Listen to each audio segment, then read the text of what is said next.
안녕하세요 청년부 여러분, 장한별 목사입니다. 오늘 본문에서 예수님은 분명하게 선언하십니다. 유대인이 아브라함의 후손이라고는 하지만 아브라함이 했던 일은 하지 않는다고, 오히려 하는 일을 보자면 마귀의 후손이라고. 사람들이 말씀 중에 간간히 항의하지만 예수님께서는 아랑곳하지 않으시고, 하나님의 말씀을 마음에 받지 못하는 자들은 아브라함의 후손이 아니라 마귀의 후손이라고 강하게 말씀하십니다. 복음서는 예수님께서 이 땅에 계셨을 때의 일상을 중심축으로 하여 복음에 대한 내용을 전하는 성경입니다.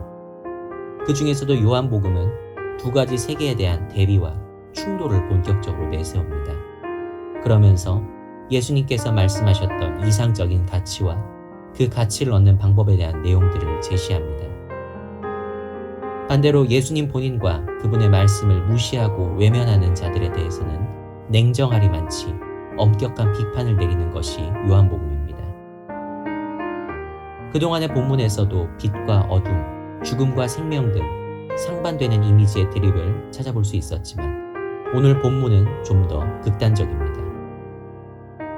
사람들은 어제 본문에 이어서 오늘 본문에서도 자신들은 아브라함의 후손이라고 말합니다. 그리고 예수님께서도 이 사람들이 무엇을 근거로 자신들이 아브라함의 후손이라고 주장하는지 이해하십니다. 하지만 예수님은 말씀하십니다. 아브라함의 후손이라면 아브라함처럼 행동할 것인데 그렇게 행동하지 않는다고. 하나님께 들은 진리를 말하는 사람인 나를 죽이려고 하는데 아브라함이라면 그렇게 하지 않았을 것이라고. 그러자 사람들은 41절처럼 반응합니다. 우리는 음란한 행동을 통해 태어난 적도 없고 우리의 아버지는 곧 하나님 한 분이라고. 사람들은 예수님에 대한 의심과 불쾌감을 드러냅니다. 도대체 당신 아버지는 얼마나 대단한 분이어서 감히 모든 유대인이 아브라함의 후손이 아니라고 당당히 말할 수 있는 것이냐고. 따지고 보면 출생이 불분명한 예수, 당신보다는 우리가 훨씬 하나님의 후손에 걸맞은 사람들이 아니냐고. 그리고 모든 유대인의 영적 아버지가 아브라함이 아니라 더 거슬러 올라가면 하나님 한 분이라는 사실은 부인할 수 없지 않느냐고. 41절은 짧은 구절입니다. 하지만 이렇게 복잡하게 얽혀있는 유대인들의 의심과 불쾌감이 숨겨져 있습니다.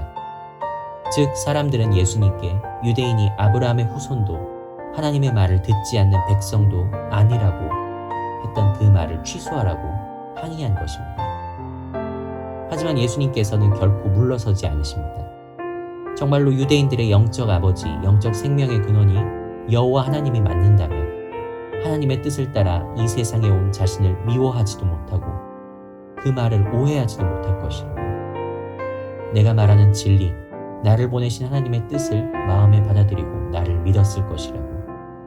오히려 진리를 거부하고 본성에 살인과 거짓이 박혀있는 마귀와 같이 행동하는 것을 보니 하나님이 아니라 마귀의 자손이라고.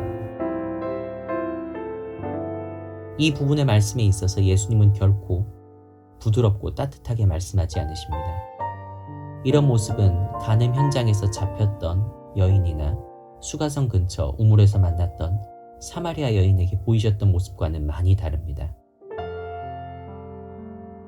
그만큼 예수님께서는 이 자리, 자신 앞에 있는 사람들이 죄에 빠져있는 본인들의 영적 현실을 깨닫기 원하셨던 것입니다. 그렇기 때문에 더욱더 강하게 말씀하셨던 것입니다. 그렇다고 해서 예수님께서 사람들에게 분노하셨던 것이 아닙니다. 오히려 그들의 영적 상태를 안타깝게 여기셨기 때문에 더욱 강하고 세고 직설적으로 말씀하신 것입니다. 예수님은 분명히 말씀하십니다. 하나님의 백성이라면 하나님의 말씀대로 따르고 마귀의 후손이라면 마귀의 말대로 따른다고.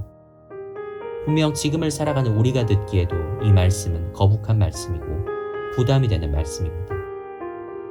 하지만 예수님께서는 의도적으로 강하게 말씀하십니다.